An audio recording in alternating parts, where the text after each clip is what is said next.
Olá, bom dia, nono ano, sejam bem-vindos a mais uma aula de História e hoje nós vamos falar um pouco sobre a Revolução Francesa. Então, a Revolução Francesa ela é um acontecimento muito importante, um acontecimento histórico muito importante, porque ela é considerada por alguns autores e historiadores como o marco, a passagem entre a idade que marca a passagem entre a idade moderna e a idade contemporânea. Para se entender o que foi a Revolução Francesa, inicialmente a gente precisa voltar lá na França pré-revolucionária, né? Na França, na situação econômica e social da França do século XVIII. Porque até o século XVIII, a França era um estado em que era extremamente absolutista, né? O modelo do absolutismo monárquico divino. O direito era concentrado, o poder era concentrado na mão do clero e da nobreza, certo? E isso era um direito que era dado por Deus. O até então rei da época francês, Luís XVI, ele personificava o Estado.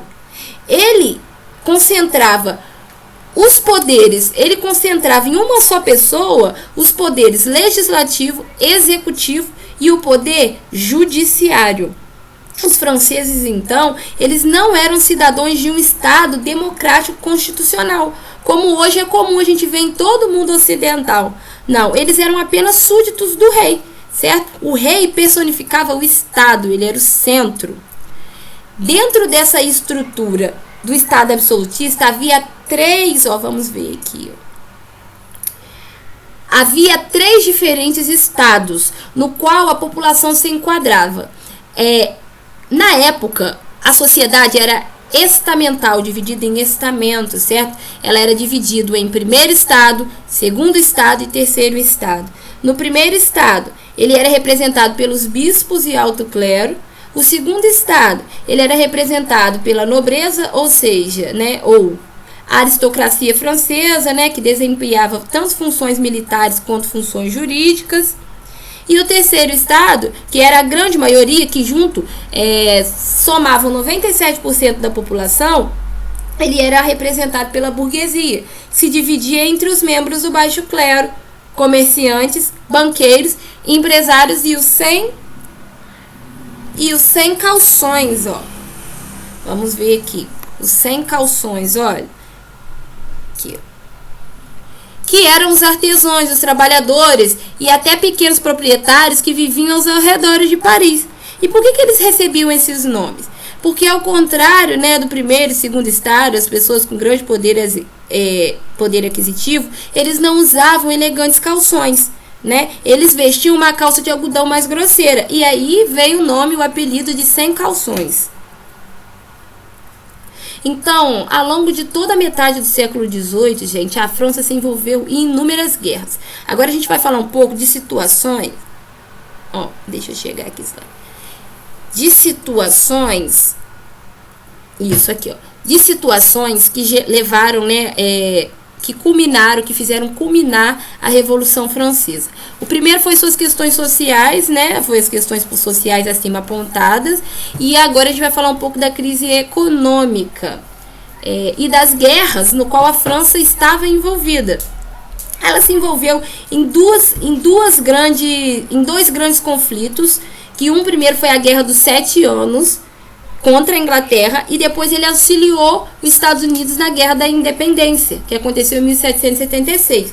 Ao mesmo tempo, a corte absolutista francesa, que possui um alto custo de vida, ela era financiada pelo Estado, que por sua vez já gastava bastante com o orçamento, com a burocracia que mantinha o funcionamento pleno do Estado.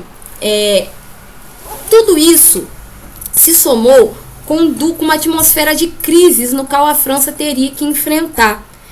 Isso foi associado primeiramente à crise do campo, que apesar da maioria da população francesa da época fosse agricultora, vivesse do campo, houve uma crise no campo, onde havia pouco alimento produzido e por isso eles alcançaram altos preços e o que gerou uma inflação, uma grande inflação. E o segundo foi uma crise financeira derivada da dívida pública que se acumulava, sobretudo, né, pela falta da modernização econômica. Não havia investimento no setor industrial, ao contrário, havia investimento em manufaturas. Então, e o que aconteceu? Os membros do terceiro estado, já movimentados por tudo isso, tem aqui no slide, pela situação de exploração do terceiro estado, por essa grave crise econômica e influenciados pelo pensamento iluminista, né, pelos panfletos que já propagavam as ideias de liberdade e igualdade, que era disseminado pelos iluministas, eles passaram a ser mais afetados pela crise.